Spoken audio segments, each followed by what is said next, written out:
Greetings and welcome back, listeners. Sivalis Valeo. Valar Magulis. Nanu. Thank you for tuning in. We are back. This is Three Men and a Basement, and we are the Ultra Crepidarians, and we took a minute there. Solid minute. Yeah, a minute and a half maybe. Pause for COVID, but we're back, and we're watching movies again. Woo! Woof woof. My name is Colin McLeod. Mark Culp here. Action Jackson. And in this podcast, we review movies. A lot of movies. So many. All the movies. Mostly good. Yeah. Tokyo Gore, please. And we try to target movies that are not total blockbuster smashes, but we also target ones that are not so obscure that you couldn't get your hands on a copy, even if you wanted to. Instead, we like to aim for that sort of delightful sweet spot of movies right in the middle that, in our experience, too few people who've seen, or maybe people have heard of and, haven't seen, or have seen and haven't revisited in a while. And it's our job to watch these movies, garner an opinion, box it up nice and neat, deliver it to you, the listener, and it helps you figure out whether they're worth pulling out of Grandpa's closet and throwing on the Betamax. Yeah. Yeah, don't go in Grandpa's closet. Don't go in Grandpa's For your own safety, just avoid the blue tuxedo. Don't Urban Dictionary Whoa. blue tuxedo. Alabama blue tuxedo. Nothing good comes out of Alabama. I'm sorry, our Alabama listeners. But realistically, you just throw a state name in front of anything, and it's not good. Oh, no. But I mean, let's be honest. The Alabama ones are worse. Just like... Objectively worse. Yeah, if you're listening and you're from Alabama, just go ahead, take your sister, and go to the bedroom. Just avoid this altogether. We've lost every Alabama listener. You just turned that up to 11. Those that are not currently performing an Alabama blue tuxedo, we've lost them. Thanks, Jackson. Yep, anytime.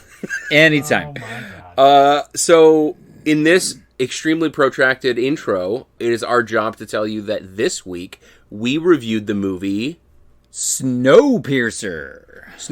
Pretty cold. It was frigid. It was a little chilly. I had to put on my hoodie and everything.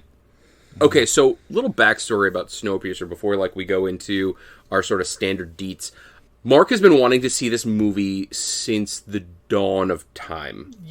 Yeah, just about. I mean, if you round up to the nearest dawn of time, but really, about 4 years I've been wanting to watch this movie. It's been like in my purview. It was on Netflix, and then it wasn't on Netflix, and it probably went back on Netflix, and then it left Netflix again. I don't know. I wasn't paying attention, but.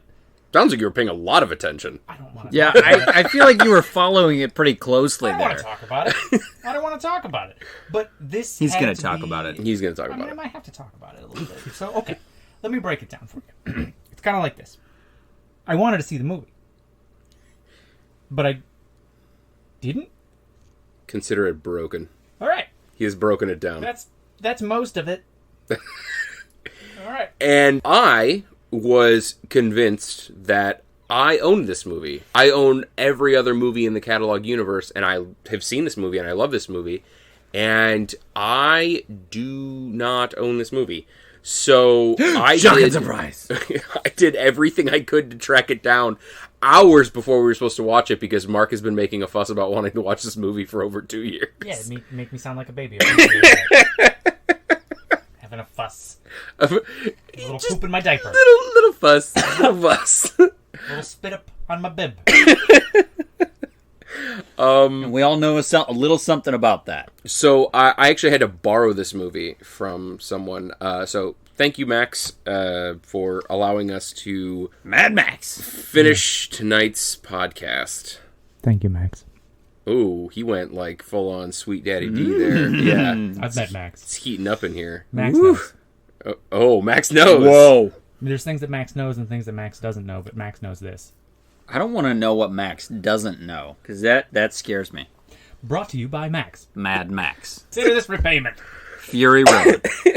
Movie that we haven't watched on this podcast. Right, so kind of circling back a little, just sort of circuitously coming back to the podcast. This movie. Let's hit some facts on this movie. All right. This movie, we've got big Avengers man. Yeah. We got big Avengers man in this. John Hurt. That's not where I was going. But yes. Is he in this? Yes. He is. They call me Mr. Pig. Well, here let's hit with the sort of You go the factoids the straight ups. Yeah. Okay, so Snowpiercer came out in 2013, rated R. This is a pretty hard R. It's very R. This is every bit R. 100%. 2 hours and 6 minutes. That felt, yeah. It felt every bit of that, but I don't think I wasn't begging for it to end. It's got it as action sci-fi thriller. Yeah. Yeah. Is there anything missing? I'd say that sci-fi is a little bit of a stretch. You think? I mean, it's a special super sci-fi. It's a fancy. I feel like it's squarely in sci-fi. Okay. I'll give it to you. I will say that sci-fi isn't what I think of when I see this movie, but action thriller is 100% what I think of when I see this movie. Yeah, it's definitely a ton of action. More action than I've seen in a long time. It was certainly grounded. You got a newborn, so it's true. Presumably, yeah. Yeah. Yep. But I think I get what you're saying is that like it was still grounded in reality. You know, like when I think sci-fi, sometimes I think like almost borderline fantasy, and this wasn't that. But it certainly involved elements that do not exist right now. Would take massive feats of like scientific advancement and engineering. Oh, Welding. correct. Lots of Absolutely. welding. There would be a lot of welding. There would be rivets. Oh man. It would be riveting. Ha! I see what you did there. That's cool.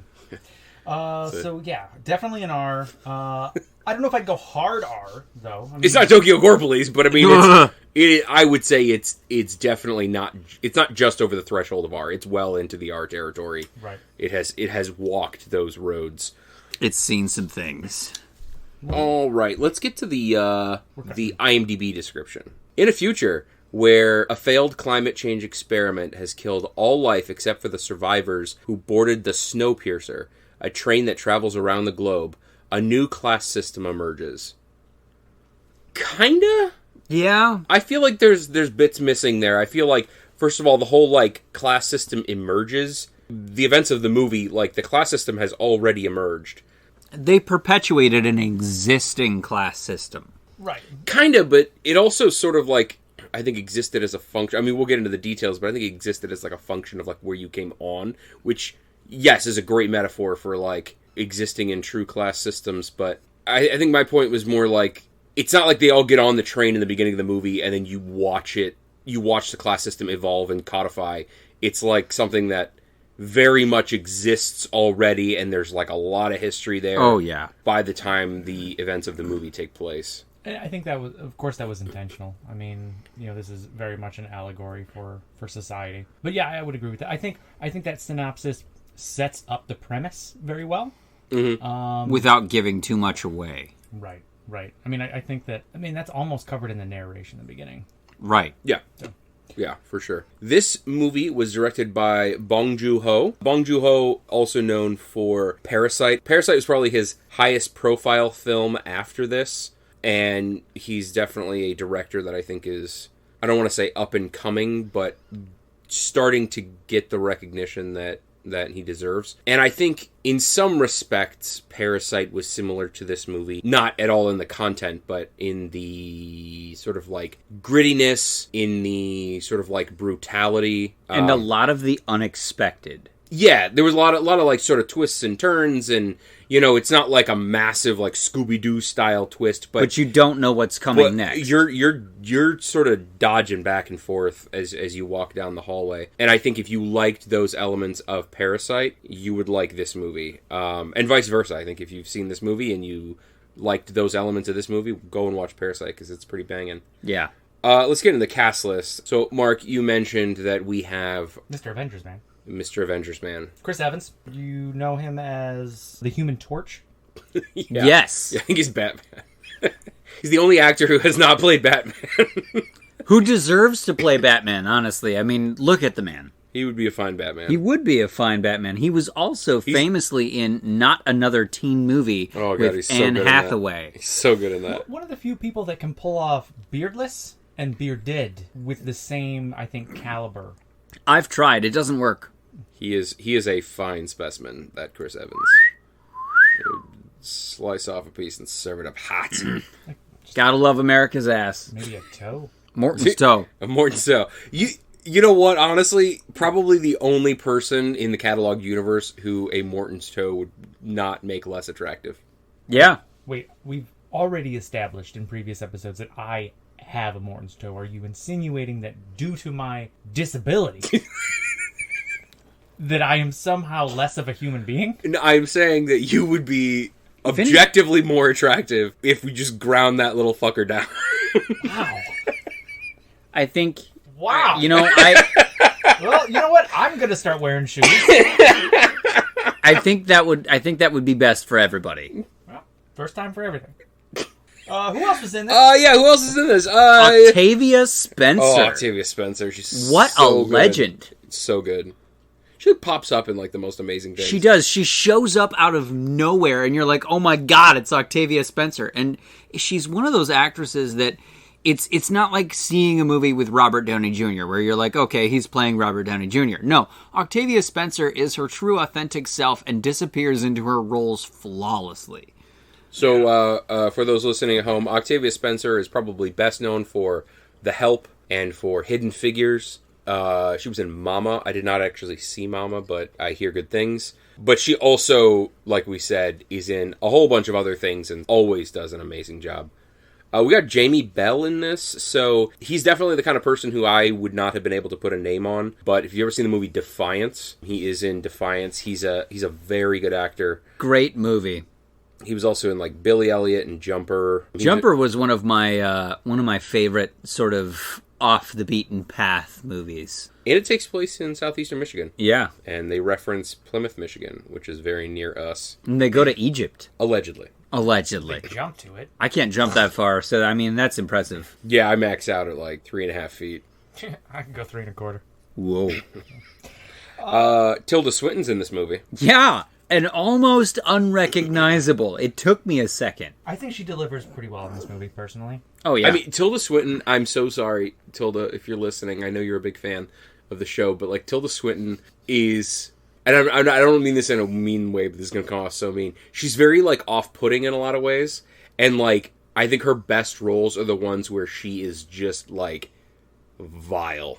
Oh, like, yeah. when she really, like, lays into a role where, like, she is hate-worthy, I think she really shines. And this movie is a prime example of that. I think where I know and love Tilda Swinton the most is as the Ice Queen from the Chronicles of Narnia, The Lion, the Witch, and the Wardrobe. I think she plays her best in that role. I mean, she's truly evil, like vile, like you said. Mm-hmm. She's just dripping with it. But my second favorite would probably be her portrayal of David Bowie in a David Bowie tribute music video, because the two are identical and it's creepy. She's got that kind of cold androgyny that I think also, like, David Bowie also had that is kind of rare, I think, in a lot of ways. Like, it's... Absolutely. There was a reason why she was the Sorcerer Supreme in Avengers. I mean, I keep going back to that, but, like, it's hard to, like, put her in a box, you know? She seems very, well, like you said, just, like, androgynous, and, like, it's difficult to bin her. No, yeah, she's great. Ed Harris in this movie? Yeah. Ed Harris has been in a ton of shit. He was in Enemy at the Gates. He was in Beautiful Mind. Ed Harris, if you don't know Ed Harris, you should. He was in The Abyss, for Christ's sake. That's a good one. You probably do know Ed Harris. You just don't know that you know Ed Harris. He's another one of those actors that if you see his face, you'll be like, oh, it's that guy. It's Ed Harris. John Hurt. Oh, motherfucking John Hurt. Rest in peace, my friend. John Hurt, Alien fame. He was the one who had in the original Alien, the chest breaker coming out. Sounded exactly like that. That was a startling recreation. I'm sorry. I know you guys all sort of like jumped there when I did that. But I just about shit myself a little. John Hurt been in a ton of stuff. He was in V for Vendetta. Yes. He was in anything British. Okay, I'm going to rattle off just a couple more here real quick before we move on. Ewan Bremer. You might know him as Sick Boy from Trainspotting. So good. And then Alison Pill has a small role in this. She was in like Scott Pilgrim versus the World and like Goon and Milk and all that. She was good in Scott Pilgrim. I liked her. So everybody was good in Scott Pilgrim. That's true. There are a lot of people in this movie, but there are not a lot of important people in this movie. and every important person in this movie is a fucking banger. Like, everybody in this movie who... Fucking killed it. Yes, and, like, they're heavy hitters. We did not just rattle off some, like, nobody names. I mean, like, the people we rattled off are, like... Legends. The kind of people... I mean, fucking John Hurt, you know, and Ed Harris and Octavia Spencer. You're talking about, like, Academy Award level acting. Yeah. You got Chris Evans, for Christ's sake. I mean, he's, like, Mr. Blockbuster with, like, his Captain America franchise. I mean... These are heavy, heavy hitters. Yeah, every one of the important characters in this movie is a household name. Yeah. Okay, so let's move on to thumbs up, thumbs down. Would you recommend it? Thumbs up for sure. Yeah, I would definitely go thumbs up as well. This will probably have another disclaimer on it, you know. Mark just disclaims everything. I just like to disclaim everything. But no, I enjoyed it. I enjoyed it thoroughly. I love this movie. Yes. I recommend it to everybody. Very few people where I'd be like, you know... I probably would not recommend it to a child, and I probably... Depends on the child. Honestly, even somebody like my... Yeah, it does depend on the child, but if it was myself at, like, 10 years old, I'd be like, fucking watch that movie, you'll love it. You'll love it. I mean, I'll probably make my daughter watch it, but not yet. But I'm not going on the record as saying you should do that with your child. No, do what you want with your child. Would get sued. Honestly, it'd be cool to have, like, the kind of exposure that would, like, get us sued. Yeah, come at me, bro. Come at me. I mean, we haven't really dealt with, like, a burp envelope. We haven't really dealt with, like, a Morton toe. I know, like, Mike Tyson is technically hunting us. Come at me, bro. But good luck finding us. We're in a basement, bro. You can't even find us. It's like we're below ground. Bitch. Sorry, guys, that was offensive. Mr. Tyson, I did not say that, and I would like to apologize on behalf of myself. If you still want to hunt Jackson, you're welcome to. Bitch. Dude. He's coming for you. Okay, so... Didn't that guy eat an ear? I think so. Okay. That guy eat an ear? Okay. Like, genuine curiosity in your voice. You said, didn't that guy eat an ear? Coincidentally, my mom looks like she lost a fight to Mike Tyson. You remember that earlier when you said your dad recently found out we had a podcast and you said maybe, like, don't listen to it? Stick with that policy. Yeah, it's okay. You're going to be making comments. It's okay. I said that to his face. Oh, okay. Yeah. All right. Well, you know, to each their own. Yep. I fear no man. You hear that, Mike Tyson? I'm not afraid of you. I am terrified of Mike Tyson. What if the guy gets hungry for, like, a nose or some shit? Honestly, I'm just afraid of that man's punches. He can have my nose. I can rock the Voldemort look. Are we ready to? I think we could. Wow, that was different. And Jackson went full on operatic Bugs Bunny there. Are you gonna go Kermit? I was going for Kermit Goes to the Opera. I get, definitely in sound. It was more like that. My head went to, like, the Bugs Bunny Elmer Fudd, you know, like I can operas, see it. like the A Fudd opera. No, I can hear it. Yeah, I vibe with that. Okay, let's spoil this bitch because this movie's a lot to unpack. Yeah, I thought the opening was actually pretty solid. It felt, again, it kind of felt somewhat grounded. Temperatures are rising, global warming. What are we going to do about it? Well, let's all shoot this chemical up to try to lower the... Like, I can see that happening. Yeah, they blanket the Earth in CW7, which lowers the temperature so that we can all live a happy and healthy life. How'd you remember that it was CW7? It's because that's how my brain works. I thought it was like NPR or something like that. You guys are just listening channels. As this movie progresses, we move from train car to train car. In the beginning, we're at the tail of the train. Yes, the protagonist and most of the, like, pivotal characters are members of the rearmost car on this train, the Snowpiercer, that is encircling the globe. It makes one circle of the globe every year. And in this class system that has emerged on this train... They live in the ass. They live in the caboose. Oh, the ass. Yeah, they live in the ass. That's a train term. Let's just say cabooses don't smell like that. You smell my caboose. That's just awful. Yes. Oh, yeah. Yeah, they're living in squalor. And kind of the way things evolved was... or at least we get this through context later on, but the people who paid for first-class tickets sort of maintain their first-class status. The people who paid for economy tickets are basically the working class on the train, and then people who got onto the train without tickets right before it went off, they didn't pay for a ticket, basically become... Steerage from Titanic. A little But worse than way that. worse. I'm thinking more like the slums of Mumbai, or like the, like in a derelict favela or something like that. Yeah. Like, you're talking about like some of the most sort of dire human circumstances, like horrid squalor. They were effectively meat that was kind of kept up, and not necessarily like in a cannibalism way, but like when they would need a person for something, they would go to the tail to retrieve that person.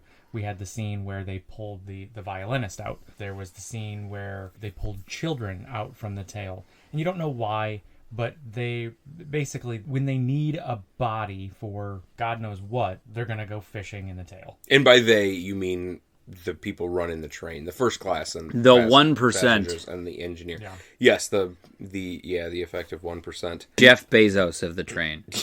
Right. So yeah, basically the movie starts off with us in the tailmost section of the train, and there is, as you can imagine, a lot of unrest among these people because of the way they're being treated, because of the massive differences in rights, in accessibility, and Privilege, and basically everything. So revolution foments among the passengers of the rearmost train, and they end up pushing their way into some of the next cars, which are basically like prison cars and guard cars and a few other things. and production cars. Before we get too far, I do want to say these people are living off of this like Jell-O, basically, that comes in crates. And they're living off of what they call protein blocks, and that's the only food they ever get is these protein blocks. So during this revolution, they push all of these drum barrels that they've basically made a small train out of to block the gates so that they can access the front. It's a train within a train. It's trainception. So that they can access the production cars. They're gearing for taking over the water car so that they can hold the train hostage and start negotiations. Right. One thing that was interesting is it didn't waste any time. The context, the history is filled out as the movie is going, but I'd say within 5 minutes of the movie starting, they're already talking about their attempts at revolution. Yeah, I mean, this is basically, you get exposed to it and you're like, wow, this fucking sucks.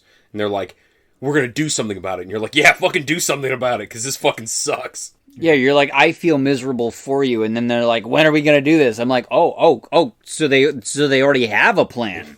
It's happening. It's happening, guys. It's happening right now! So they end up getting into, as we said, the prisoner cars. And basically their goal was to get this guy who engineered the locking mechanisms on all of the doors in between the cars, all of the gates.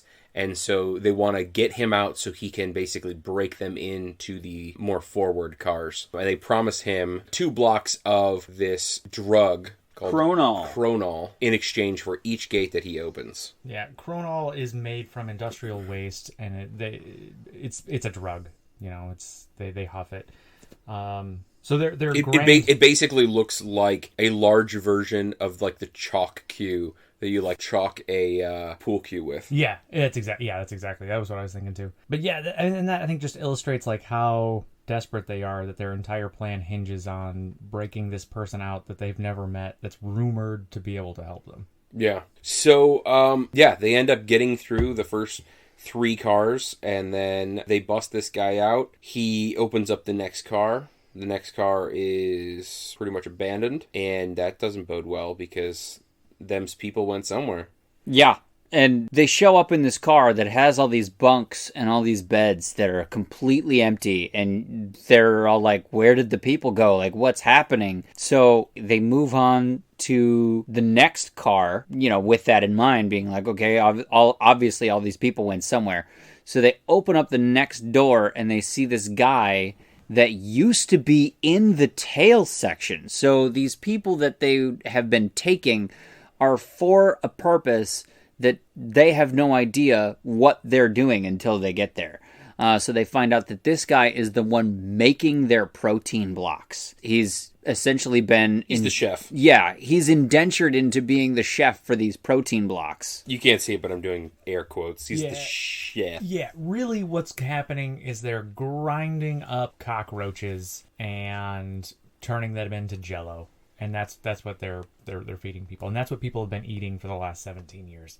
Which, to be fair... I do feel like they were way more horrified than they probably rightfully should have been, with the exception of the sort of disparate living styles between the upper class and the lower class. Like, yes, I can see how, like, eating bugs would bother you when they're getting, like, fucking frogwa and sushi and shit, but... It's quite clever. It's quite clever, and in like a true emergency fucking world shutting down type situation, turning bugs into protein blocks is actually probably a pretty reasonable and like crafty solution. Right. To And who doesn't love Jell-O? I've eaten bugs. I have eaten many a bug myself. They're not bad. Once you get past the legs, it's pretty decent. Yeah.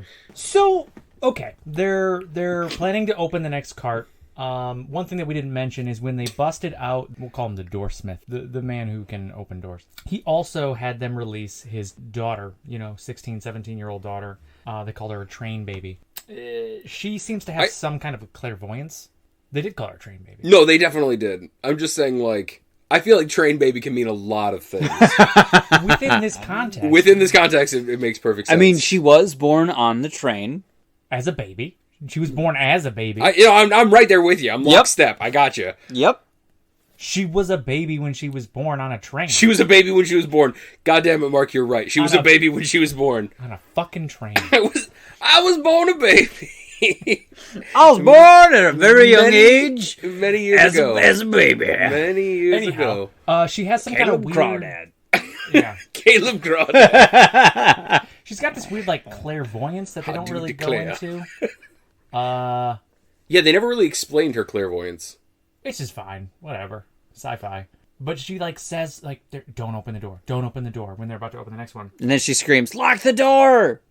But, of course, the door opens. And it's like, this is, when I was watching it, this is another episode of Mark Pops' Cherry, because I'm the only one who hasn't seen this movie.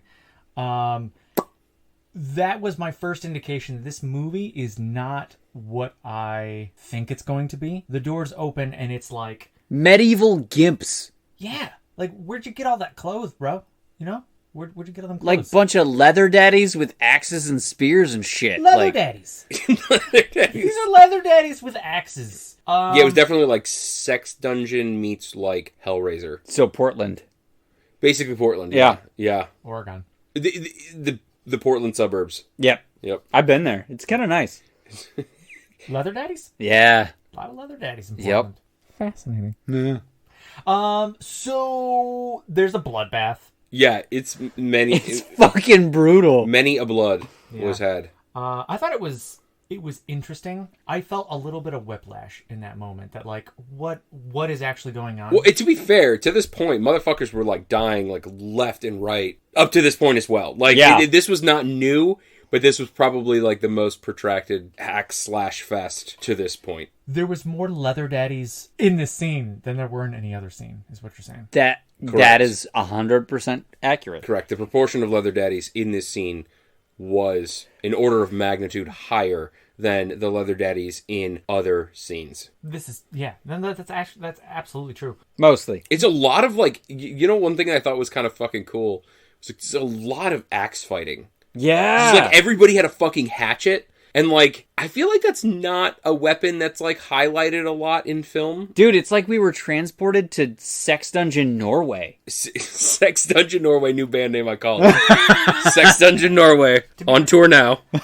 One thing that this scene, like, really shocked me for is in the scenes leading up to it, you saw these, like, men in the background who wore suits. And they had, they had expressions on their face that, like, led the viewer to think that they had some kind of importance to the overall plot. Particularly the man with, like, the longer hair and the goatee. They were Bebop and Rocksteady. Yes. Yeah. They were basically goons, but like higher goons. They weren't just fucking. They weren't just nobody goons. They weren't henchmen. Yeah. They were important enough to have like fucking suits. Yeah. And like the camera would kind of like linger on them for a minute, so you thought that there was like a larger plot device that they were a part of, but one of them just gets straight up impaled. You know, again, just kind of furthering that, like, as we're watching this movie, we're just shedding our expectations as we go from car to car, because I truly had no idea what to expect by the end of this scene. Also, I don't know if you're going to go into this, but there's a fucking awesome part of this scene where, like, all of the fucking leather daddies put on these night vision goggles. Oh my god, and then they go into this, like, super long tunnel, and it just goes pitch black. So that's and they just start massacring the good guys. In my opinion, that is the best part of this scene, because it takes a hard left. So they're in the middle of this, like, fucking bloodbath. People are dying left and right. Leather daddies. But on both sides, right? Yeah, it's a fair fight, more or less. Like, everybody, it's mutual losses, right? They stop the fight in the middle. This Japanese guy with a bullhorn gets up and he's like, we're approaching the bridge. And the leather daddies start counting down and, like, pumping their axes in the air. They're counting down from 10 to 1. And then they go, Happy New Year! And then everybody's disposition changes for like 4 or 5 seconds, and you know, one person turns to the other and it's like, oh god, I hate getting older. Yeah, he goes, man, I fucking hate getting older. I fucking hate it. And then Tilda Swinton comes up and she's like, approximately or exactly 74% of you will die. And then she puts on these fucking opera glasses. They shut off the lights and they go into this tunnel. And the bloodbath just picks up where it left off, but in the dark. Yeah. And it's definitely one-sided now. Yeah. Because the leather daddies have night vision goggles. And they're just massacring the good guys. It's the last thing you want a leather daddy to have. Ooh. Night vision goggles. Night vision and a hatchet. Woo! Your only advantage against a leather daddy is that they have very poor night vision. So you get a leather daddy with night vision goggles. Oh, you're fucked. You are fucked. I'm pretty sure that was actually a line. We're fucked. Oh, yeah. It wasn't exactly we're fucked. It was in Korean, and it was translated into you guys are fucked. Duolingo. Yes. This podcast brought to you by Duolingo. Leather daddies fucking people. Yeah. Yep. In Korean. In Korean. Okay, so I think we've belabored this particular car long enough, I suppose. All right, so where do they go after this? What happens after this? Oh, Tilda Swinton gets captured. Yes. So Monkey Man, because I don't have a better fucking descriptor for Gray. him. Huh? Gray. Yeah, Monkey Man, that's what I said. Yeah. They had this one guy on the good guy's side who was exceedingly limber and knew how to throw knives. I don't know where this motherfucker trained with, like, the Shaolin monks. I mean, this guy was, like, jumping around, hanging from things, killing motherfuckers. Parkour! Yeah, hardcore parkour. And anyway, he, like, runs from the back, fucks up a few people along the way, and then throws a knife into Tilda Swinton's leg.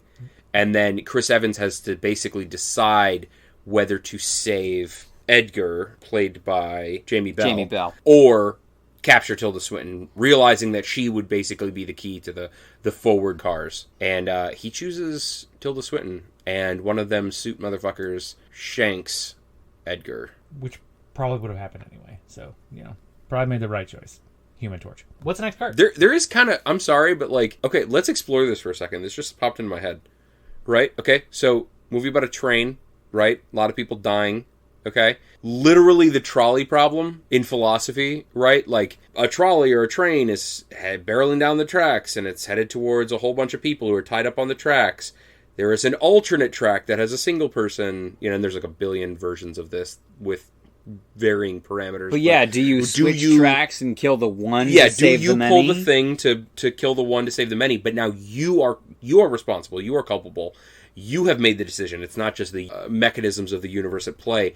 Yeah, Curtis knew that Edward basically did that. Yeah. Like, he sacrificed Edgar in order to get Tilda Swinton, knowing that if he had her at knife point, he could force all of the other bad guys to put their weapons down and save everybody else. Yeah. And that is one of the permutations of the trolley problem, is like, well, what if the one person is your so-and-so, your kid, your friend, your this, your that?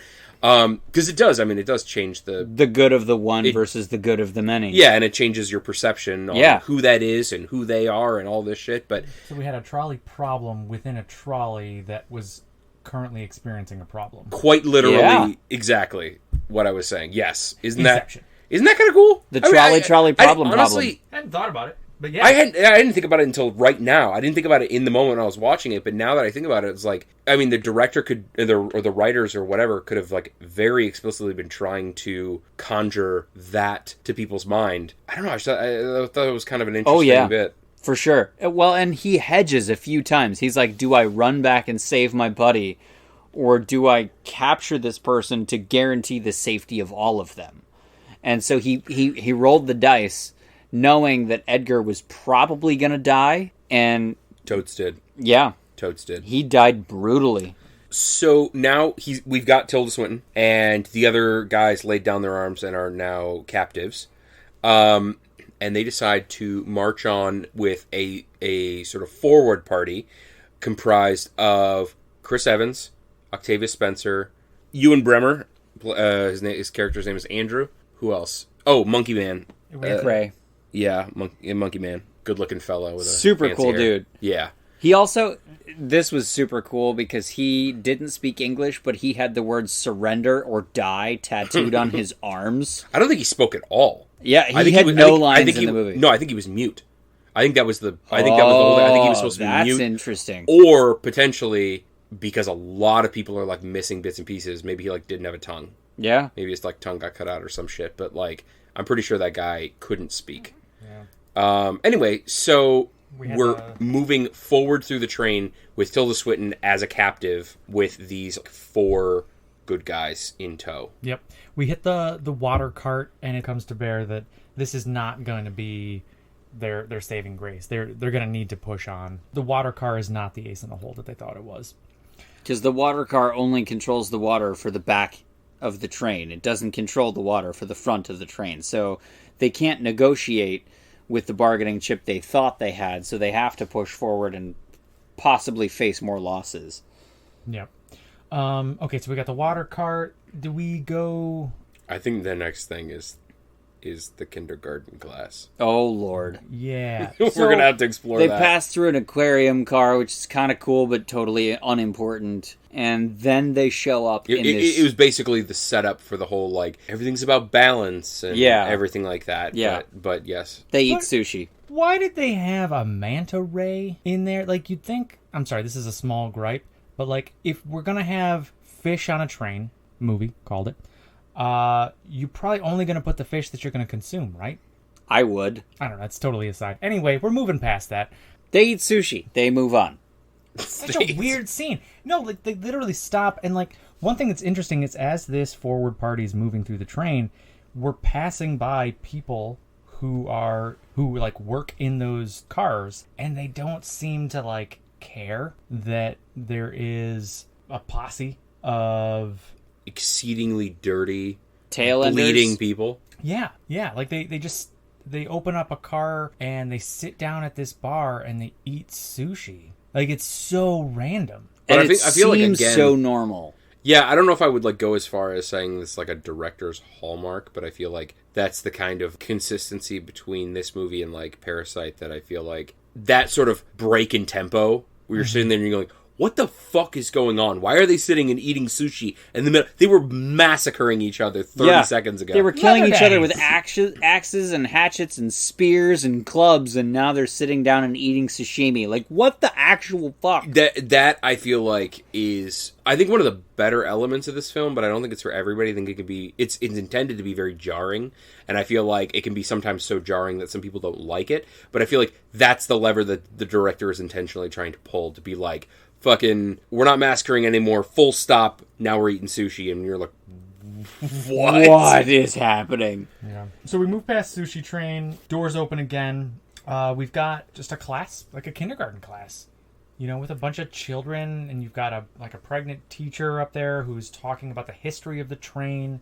really just indoctrinating the younger generation with the ideals that they need to perpetuate this, like, mythical existence of the engine and of the train. The sacred engine. Yeah, they treat the mechanics of the train as The mechanic. Or the engineer.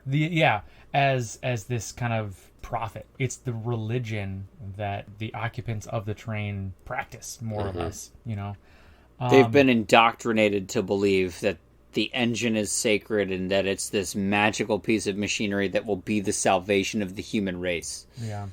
The children are learning about past revolts that took place on the train. It's really interesting. And Alison Pill plays the teacher, and she is also pregnant and just wildly creepy. Like batshit crazy. One of my absolute favorite parts of this movie is when she's singing a song, and it's literally like this sort of like, it's a little ditty, you know, and it's da da da, and she sings, "And what happens if the engine stops?" And all the kids go, "We all freeze and die."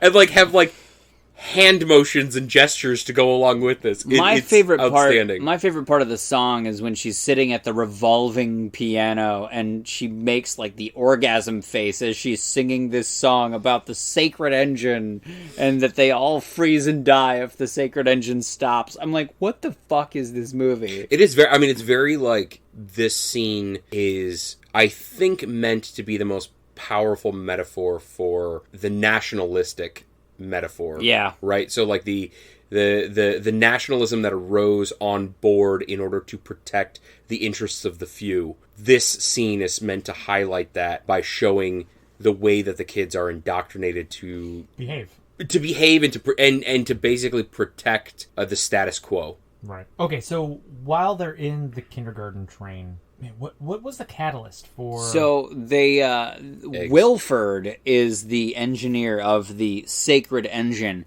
and the 18th New Year celebration of the engine, they bring this cart full of eggs, and it's like, all right, here's a special treat. Here's the eggs, the New Year eggs. Everybody gets one. And so they all take an egg and they're like, you know, looking at the New Year thing and watching the little video on the screen. And then the egg cart gets to the tail section and they're like, wow, I thought the chicken went extinct. How did you get these eggs? And the bald albino henchman, he's like, well, that's not all that's extinct, and reaches into the eggs and pulls out a fucking machine gun and starts massacring people. While the children are just there. Yeah. Oh, I'm sorry. No. Yes and no. The bald albino starts mowing down the people who were in the sort of rear party. And the teacher reached into the basket of eggs and pulls out like an MP5 and starts just like laying wait. She ends up killing Ewan Bremmer's character, Andrew, and starts shooting at the rest of them with the kids like there, still in the room, and she is like in this sort of fitful euphoria where she's like laughing hysterically, and as she's saving firing the children by killing the tail sectioners. Yeah, I mean it was mental and just like dripping in metaphor and terrifying. And then I think Monkey Man saved them. Gray saves them. Yeah, he throws threw a knife into her neck. Yeah, he jumps over one of the pews in the kindergarten car and throws a knife into the teacher's neck, and that's how they get out of the kindergarten car. All right, all like sort of guns and knives and necks aside, can we all just agree that like a cart of hard-boiled eggs would be like a pretty welcome treat in most circumstances? Yeah. I'd be so fucking... Don't you make that face. Don't you judge me. Don't you judge me. I don't know, dude. I think for me, I'm done with like one. I'm not saying I'll eat the whole cart. I'm just saying like everybody loves a hard-boiled egg. Little salt and pepper? Yeah. I'm down. Like all you need is like a little salt and pepper on the side of the cart for people to enjoy. Maybe a little sriracha for those who are like a little bit more, you know, now, fancy. If they brought a cart full of deviled eggs, I'd be knee deep in that shit. Yeah, it's funny that it's like, you know, oh, do you want to eat 6 hard-boiled eggs? It's like, no, that's too many hard-boiled eggs. What if I cut them in half and mix the yolks with like mustard and mayonnaise? Oh yeah, fucking serve me up 6 hard-boiled eggs. Buddy. I'll fucking slam those things. Yeah. But I feel like egg cart needs to come around. Yeah. Dude, if an egg cart showed up to my house, I'd be down. Listen, ice cream trucks had their day. They did fine. I like them. I respect them. I have a super creepy ice cream truck driver in my neighborhood, and I'm not convinced that he's not a pedophile. All right, that as may be, Egg Guy will definitely be equally as creepy. It's true. You cannot be Egg Guy without being creepy. He's probably got a gimpy leg and like a bad eye. Yes, and he definitely smells, and probably not of rotten eggs like you would suspect. Probably smells like chicken shit. Blood and tears. Yeah. Blood and tears. And they're not his tears. Nope.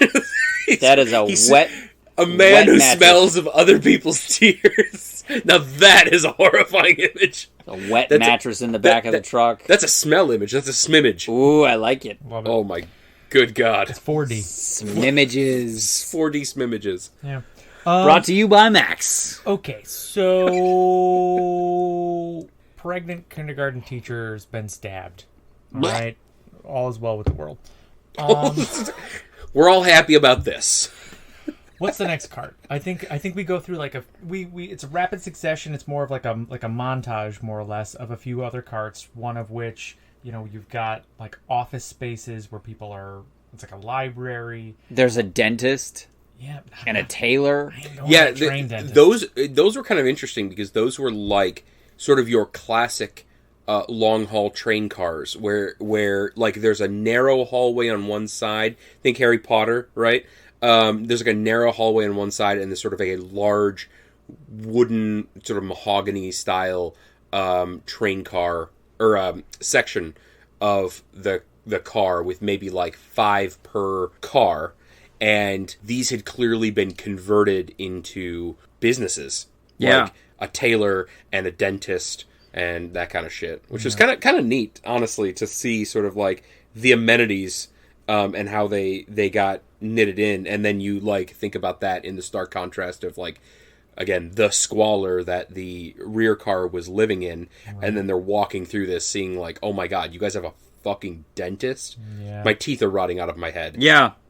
I'm eating bug protein blocks, and you guys are getting your cavities filled. Like, fuck you. Fuck you. And they continue to kind of hammer that home. We go through a few other, like, there's like a cocktail, cart where you've just got people who are wearing their fancy dresses, fancy pantses. Think Great Gatsby. Yeah, very much like that. So I'm sorry. This is very like opportune timing because you said Great Gatsby. But one thing that I did want to comment on this whole movie, but especially sort of like the second half after they got past the leather daddies and they started getting into the first class, right, or the upper classes. One thing that I thought was like such a neat sort of stylistic element of this movie was that the upper classes were all so clearly done in sort of the Art Deco style. Like everything in front of the water car was very Art Deco, and then the outside shots of the train, especially like the head car, were very Art Deco. And I really not that I'm like, particularly good at picking out particular styles, but like Art Deco I think is like fairly recognizable. Yeah. And I think they were going for that in a very, very real way, which was kind of cool. And I think it not only lent a stylistic boon to the film, but I think also it did a great job at sort of identifying stylistically the change in class. Yeah, right. It was it was very cold, very industrial before that, and then suddenly you get into this area and you're like, yeah, this is fucking like the decadence. Yeah, this is decadent. This was, and especially like Art Deco is a good example of something that's like Art Deco was an art style that transcended media a lot better than most art styles. Oh, right? yeah. Like a lot of art styles are very stagnant within a particular medium.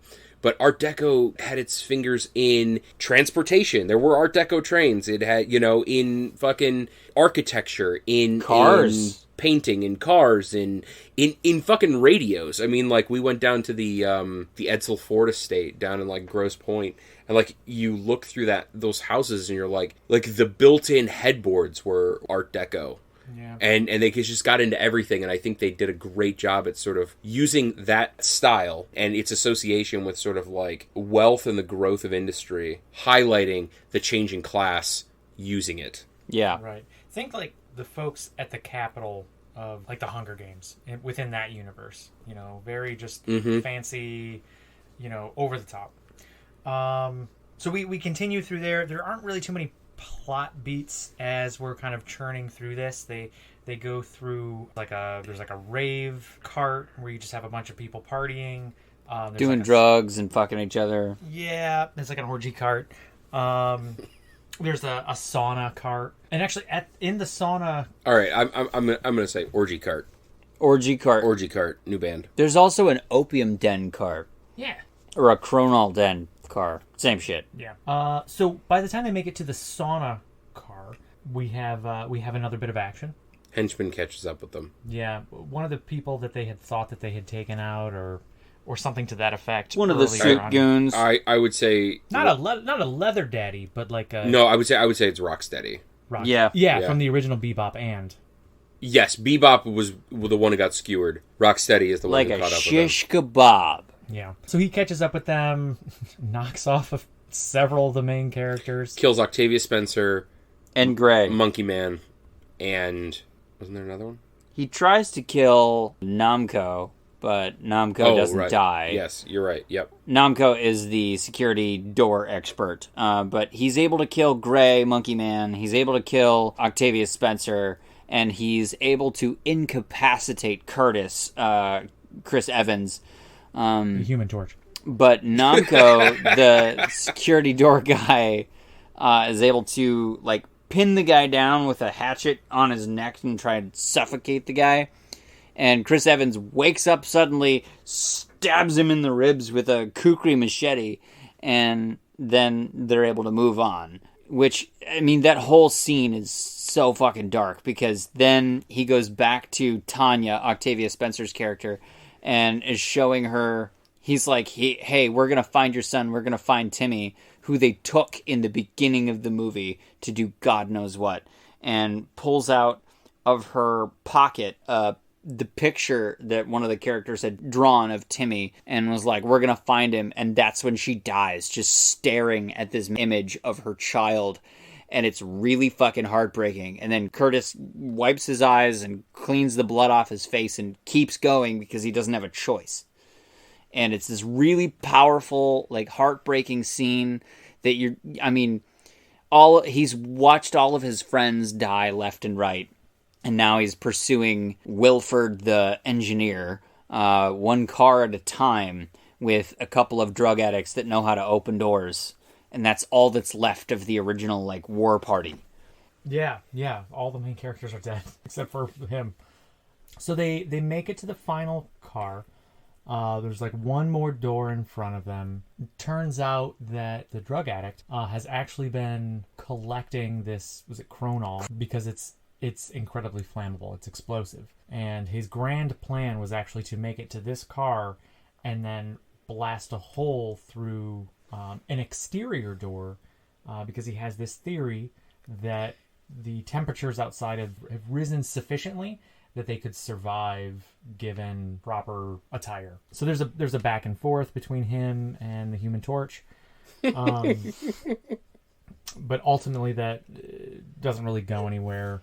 The final door opens up, and we kind of enter the final phase of the movie, where he meets the engineer. Yeah. Wilbur, and Wilbur, played by Ed Harris. Yep. And he has steak for the first time in 18 years. At least 18 years. I don't think he ate any, though. I don't. He was pretty traumatized by that point. It's steak, Mark. Yeah. You don't just let it go to waste. That's true. And it was medium rare. It was medium rare. He didn't even ruin it. It was He wasn't like, oh, you want some ketchup on your steak? It was... Why the fuck do you guys remember, what it was cooked at? Is fucking meat. Because we're gentlemen, and gentlemen... Remember the meat? We always remember the meat. He was also drinking a red wine. I believe it was a Merlot. Get out of here. Could have been Kool-Aid. As far as I remember. But this scene is very much like Neo meets the architect from The Matrix. Yeah. No, that's a good way of putting it. The curtain is pulled open. It's revealed that all of these previous revolutions, revolts, have all including been, this one. Yeah, have all been staged to try to balance the population, both in their numbers, but also through a sadistic, let's say... It's a cull. Basically, it's a cull. It's Yeah. that, but there's also like an emotional like fear element to it. Like they're trying to keep hope alive, but then also, you know, knock it back in its place. Like they're trying. Yeah, like you can't let desperation grow, because when people get desperate, they do horrific things. And what you thought you were watching the entire time was desperation. You thought you were watching what people do when they get desperate. And basically what you learn is this guy was not allowing them to get desperate. He was bringing them just close enough to where they would act, but not so far that the desperation would actually spiral out of control and kill everybody on the train and destroy sort of the balance that he was seeking. And it's revealed in this conversation that John Hurt's character, Gilliam, was a partner this whole thing. I'm sorry, I gotta say, it was definitely Gilliam. It was Gilliam? Yeah, and I only say that because the Gilliam with the hard J makes me think of the Key and Peele East versus West Bowl when he goes, Leah's Maxwell Gilliam. Yeah. I'm so sorry. So Gilliam, Gilliam is one of the titular characters in the tail section, and he's the one that's like inspiring Curtis to go on this revolution. And which is hilarious because we're all like, John Hurt's in this movie, blah, blah, blah, and then we never talked about him. Yeah. But that's who John Hurt plays. That's who John Hurt is, yeah. And Gilliam inspires Curtis to go on and become the leader and, like, you know, take the train. And it's revealed that Wilford is actually friends with Gilliam the whole time and is having conversations with him via phone, you know, that's like connected to each car, and has orchestrated all of these revolts and manufactured all of the fear and anxiety that happens to get them to this point to maintain their delicate ecosystem. Yeah. Which is deeply fucked up. Yeah, they're basically like pushing people to conflict in order to justify the cull in the population and to sort of keep balance, as it were. It's horrendous. It makes sense in sort of a really sort of cold, detached, fucked up kind of way. Like if you just genuinely had no moral compass, it actually makes a lot of sense. If you're a by the numbers guy and you're trying to maintain the population of your train without manufacturing another car to house more people, it absolutely makes sense because you have to have population control. But from a moral and emotional standpoint, this guy is horrendous. A fucko. Yeah, it is absolutely demented, and it's like fucked up too because basically you learn the entire thing is a ruse, right? Yeah. Like they're massacring people, they're having people massacre each other, right? Under the presumption that, well, it's good because it'll keep the population low, right? And they certainly like kind of highlight what humanity's capable of, given that unchecked desperation. There's a quick scene. I think it was actually probably before the scene that we're currently talking about. Yeah, he was talking to the gate opener guy before this. Oh God! Opened, and this was a very good and revealing scene. Yeah, he talks about the first month of their experience on the train, and you discover that when the folks that did not pay for their ticket boarded the tail end of the train, they were sealed off for a whole month without food, and they resorted to cannibalism. And you find out that the main character who you've been rooting for, the Human Torch, was one of the monstrous elements in that circumstance, and he kind of carries this guilt around. His best friend, who had died earlier in the movie, was a. It gets really fucked up. Yeah, basically he tells this story, and he tells it, and then basically reveals who the characters are. Right? He says, when we first got on, so I don't mean to jump in. You can finish it if you want, but much better. He basically tells a story about, you know, we started eating the weak first because they were easier. I got this quote written down, which was just so fucking demented. But he goes, you know what I hate about myself? That I know what people taste like. And I know that babies taste best.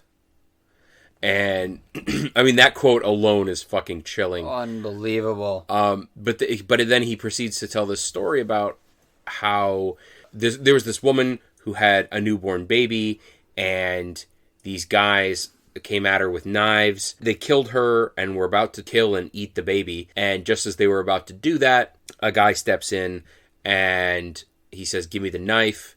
They give him the knife, and he cuts off his own arm and gives it to them and says, "Eat this instead of the baby." And then he reveals that he was the guy with the knife. The baby was his best friend, Edgar, and the guy who later had died. And the guy that cuts off his arm is Gilliam, John Hurt's character. So basically, he was the monster in this scenario, and he was about to eat Edgar, and John Hurt cut off his own arm to stop him from doing it so he would have something to eat. And then he said, like, later on, it just became, almost like a miracle. It was like almost common practice. People were sawing off limbs left and right in order to basically sustain the population so nobody would end up killing somebody else in order to eat. Shortly after that, they developed the protein blocks. Bug protein blocks, which, again, really fucked up, but you're kind of sitting there going like... Better than cannibalism. Yeah, it's kind of better than eating babies. You're like, looking back, I'm glad they ate bugs. I mean, low bar, better than eating babies. Low bar. Yeah. But, like, it's fucking, like, yeah, eat the bug block. Yeah. Eat the bug block. Yeah.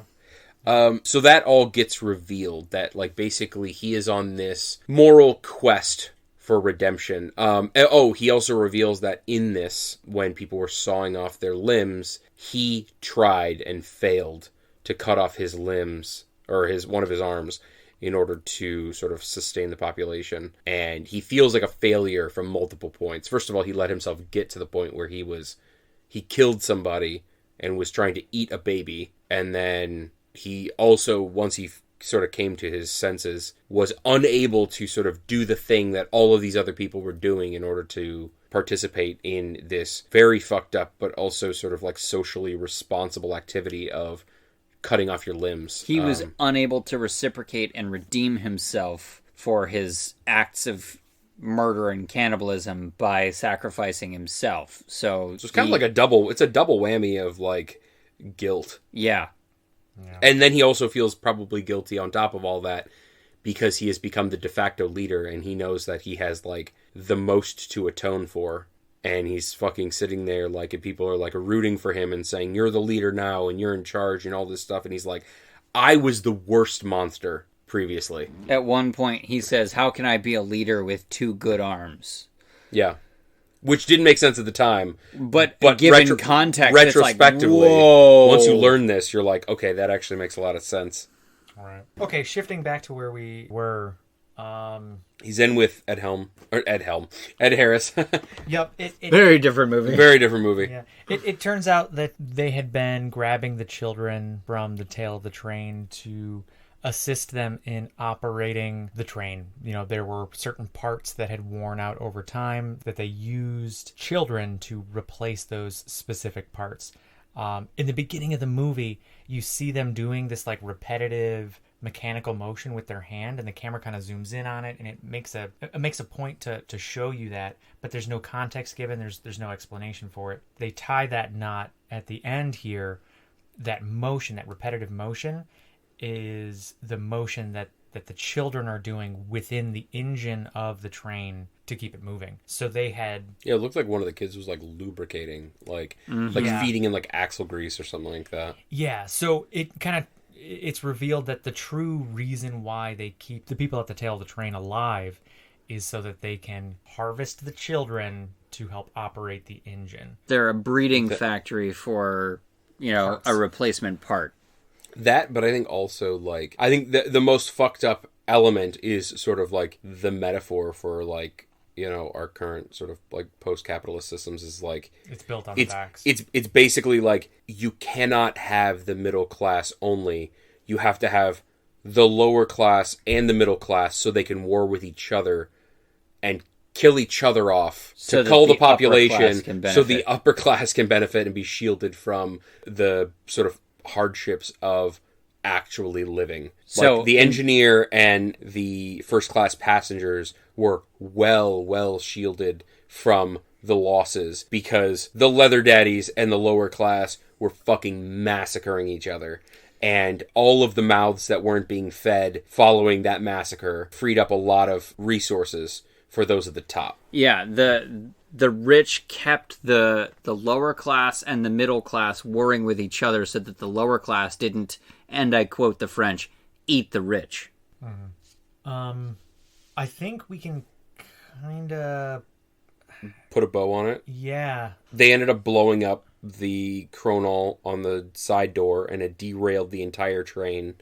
Killing everybody. Killing almost everybody, and it happened while they were in the mountains, and they end up... What? They get out of the train? Yeah, so like two characters. The daughter of the doorman. Una. She survives, and Octavia Spencer's daughter, or son. Survives. Timmy. They walk out of the train, and boom, they're looking at a polar bear, and like they're gonna get eaten. Like that's just what's gonna happen. But it was pretty far off, but yeah, maybe. I think that the message in the movie was that like, oh, you're looking at nature and it's coming back, but like, come on. I think I think the message might be possibly that like a polar bear is an exceedingly large predator, and it would not be around 17 years later, 18 years later, if it didn't have fucking food. That's true. And so I think they were trying to say that like there's enough out there to sustain this polar bear. There's probably enough to sustain a handful of people. In the words of Jeff Goldblum, life finds a way. Yes. To eat the survivors of this movie. Yes. But there was no lysine contingency in this movie, so... I like it. And I think, can we put a bow on that? Credits roll. Yeah. Credits roll. Let's go through our thoughts on this. I gotta say it again. The casting is fucking amazing. It's genius. The casting is so fucking good. Yep.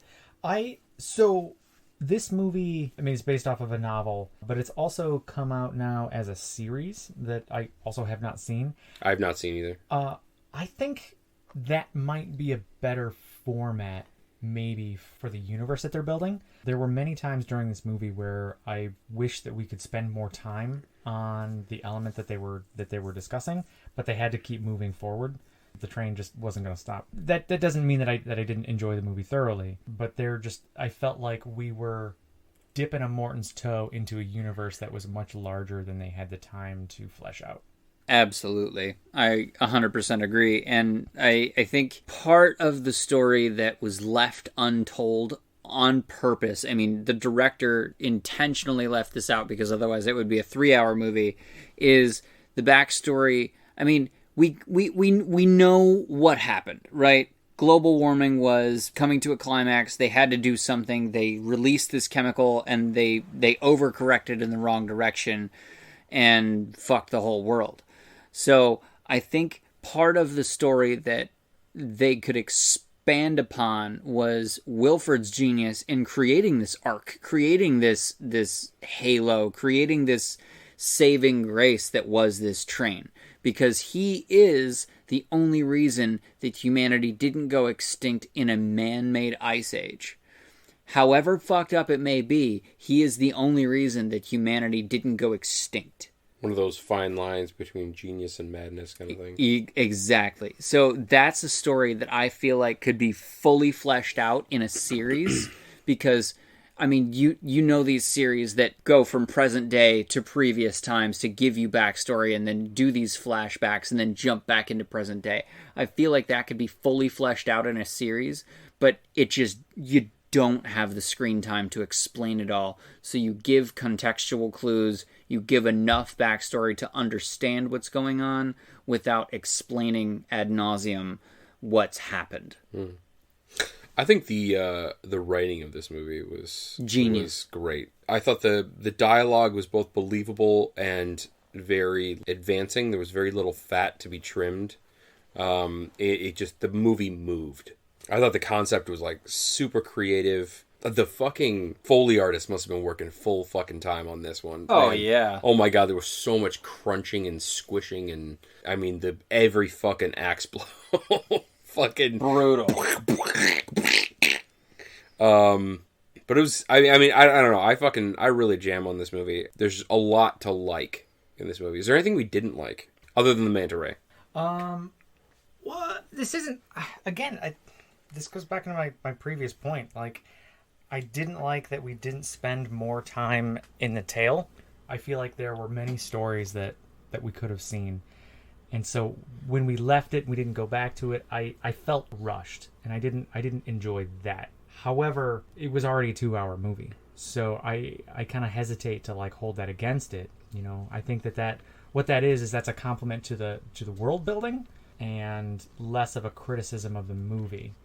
You know, just and that the world building is so good that the movie is unable to do it justice within its runtime. So I call that a criticism, maybe?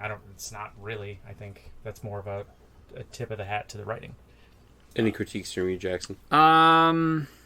Honestly, this is gonna sound totally ridiculous coming from me because I always have thoughts, but I don't think I would change a single thing about this movie. I mean, I loved it from start to finish. It is a wild ride. It gives you whiplash every time you enter a new car because in the early stages of the movie, you're in the tail section. It's all industrial. It's all slums, and you move to a more modern but still industrial section. So you're still under the impression that this is a labor train. You are still under the impression that everybody is either a prisoner or a passenger. And then you start moving into the absurd.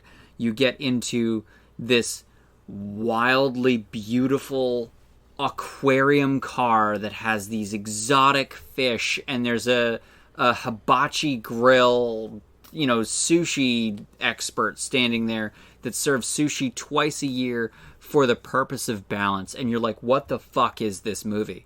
And then you get into the kindergarten car, and then you get into the New Year's rave car, and then you move on to the extravagance of having a dentist and a tailor, and then you move on to the Great Gatsby, you know, everybody's drinking like it's the end of the world car, and you're like, what is happening? Every time you go through that door, there's a new adventure waiting for you, and you have no idea what's coming next. And I think that's what I love about this movie the most, is that despite everything that's happened, you still have zero context as to what you're walking into.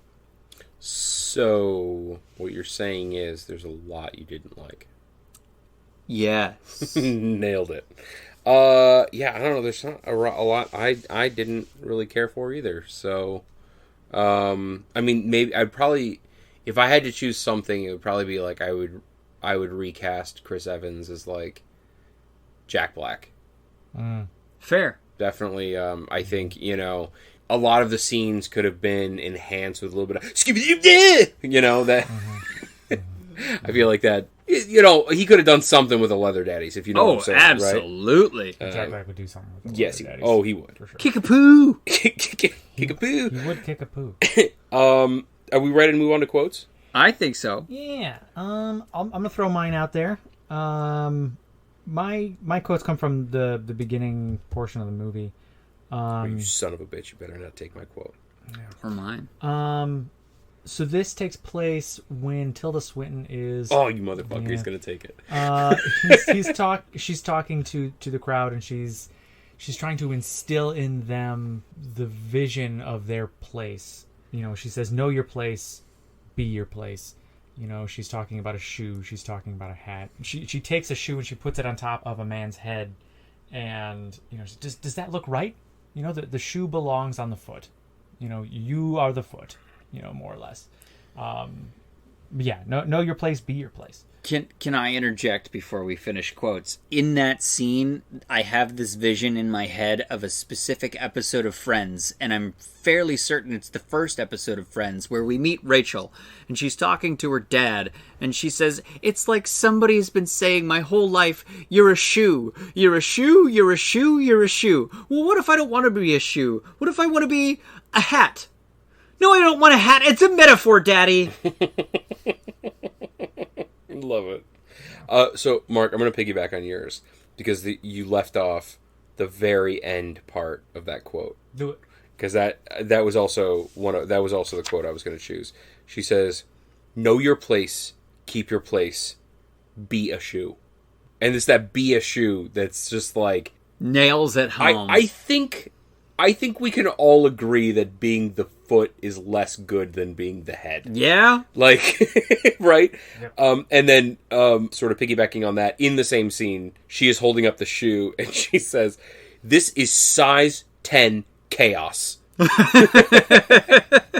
Well, because it's after the shoe is used as it's thrown at one of the Kind of like George W. Bush style in that press conference, right? one Like of the oppressors, a Claude. character that we haven't talked about, but I don't think we necessarily need to. She's not super important. Yeah, it's thrown forward. It strikes one of the 1% folks who is there oppressing. Yeah, as they do, as they do. Oppressors be pressed. Just there oppressing, fucking oppressors, Bastards. bastards. Oh, I've met people. Huh, people. What a bunch of bastards. I would say so. My quote comes from the earliest part of the movie. The revolution is spurred on by Curtis receiving these secret messages from somewhere up in the front of the train, and the messages are inserted into these protein blocks, and the whole tail section is on board, and they're like, "Hey, I found it. Hey, it's over here." Or, they're walking through the car checking the protein blocks for these secret messages. And Octavia Spencer, Tanya, she says, "It's over here." And her son, Timmy, is the one that has the secret message in his protein block. And they're trying to bargain with him. You ever tried to bargain with a 5-year-old? It's really fucking hard. And so they're like, "All right, we'll trade both of our protein blocks for your protein block." And he goes, "No!" and runs off throughout the train. And he's like jumping up and down and like, "Parkour!" and jumps up into, these other people's beds and shit. And Tanya goes, "Why did you let him up there?" And Edgar goes, "I didn't let him. He's 5. He's a very nimble 5-year-old. That's probably the only levity you get from this movie. This is not like a laugh a minute kind of movie. No, the only laugh you really get is watching Edgar try to chase down this 5-year-old kid who all he wants in exchange for the secret message that could be the savior of the revolution is an hour with the ball. The ball. It's like the only ball. It's the only ball, and it's made of God knows what. It looked like human skin, but I don't want to insinuate that. It's like a rubber band ball. Yeah, but worse. Yes, let's say rubber bands. Yeah. Not 4 skins. Yeah. Or 5 skins. New band name I call it. Sure as hell ain't no 6 skins. Oh boy! Yeah. Oh boy! We should be so lucky. Severed 5 skins. New band name I call it. Oh, severed 5 skins. We want to throw around some ratings? Real quick, I'm gonna see if I can get this done in under 20 seconds. There is a scene with the leather daddies when they're sitting there and, like, I don't know, the train rocked or like something happened, but they're all like, they've stopped fighting while some fucking crazy shit's happening. And one of the main characters is right next to a leather daddy and looks over, and the guy smiles at him. And I swear to fucking God that it's a reference to the mouth of Sauron in Lord of the Rings. Right? Tell me I'm fucking lying. Nasty Right? Because he's got this balaclava on, but it's not a normal balaclava. Because he's got his fucking eyes are covered. Like, the only thing that's exposed is his mouth. And he's all fucked up and he's punched and shit. So he's got these, like, teeth that are all bloody and shit. And he does this big fucking, like, goofy-ass toothy smile. And it's the mouth of Sauron. So, Yeah, anyway, absolutely. I had to say it. Are we ready to move on to ratings? I believe so. We are. I've got 2 units of measurement here. One... Well, I'm just going to go ahead and I'm going to take it. I'm going with a 7.2... leather daddies. Oh, okay. Yeah, no, that's fine. That's okay. Yeah, I feel pretty comfortable with that. 7.2 leather daddies. I personally am going to give this a 9.1 out of 10. Whoa. Oh, yeah. I going fucking big. love this movie. Going big. 9.1 out of 10 machine gun preacher teachers. Whoa. Okay. Preacher teacher. All right. So I think that might be the highest rating we've ever had on the podcast. I'm down for that. Preacher Teachers is pretty sick. This will be the 5th time I have seen this movie, and I will watch it again. Okay, so I'm going to go with I'm between 3 ratings, and you guys, I want you to weigh in on which rating you think is appropriate. All right. So this is going to be a 7.8 Cronol blocks, All right. Okay. hard-boiled eggs, All right. or Deus Ex Machina manta rays. I'm going to go with hard-boiled eggs. Okay. I don't know, I'm leaning towards Deus Ex Machina manta rays. I think it just rolls off the tongue. Like, Yeah. it's easy Yes, to okay. say. It's All right right. up there with Machine Gun Preacher T-shirt. Well, I guess I'll go with Cronol blocks, and then we'll all be happy. There we go. Fair But enough. 7.8 is My opinion doesn't matter. my.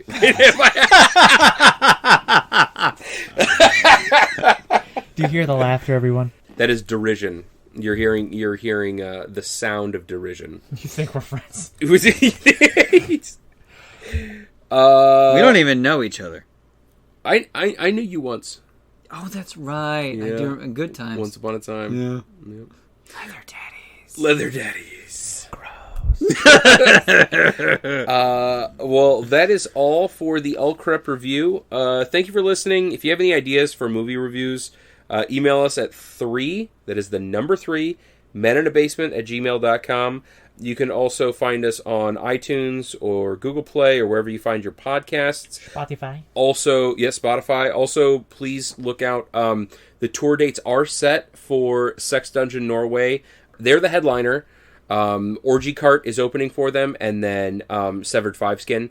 Severed Five Skin came on late in the tour, but they're going to be there. They're playing the Fringe stage. And then also, obviously, Denim on Flannel. Yes. They're coming back as well. I So- can't wait for that. They had an opener, I think. Was it Jelly Bug Block? Jelly Butt Block. Oh, yeah. Okay. Yeah. I just pulled that out of my ass. I think You know, never pull a Jelly Butt Block out of your ass. last I checked, Never. Keep it in. Keep it in. Keep it in. There's a reason. Yes, there's for the season. things are going to go.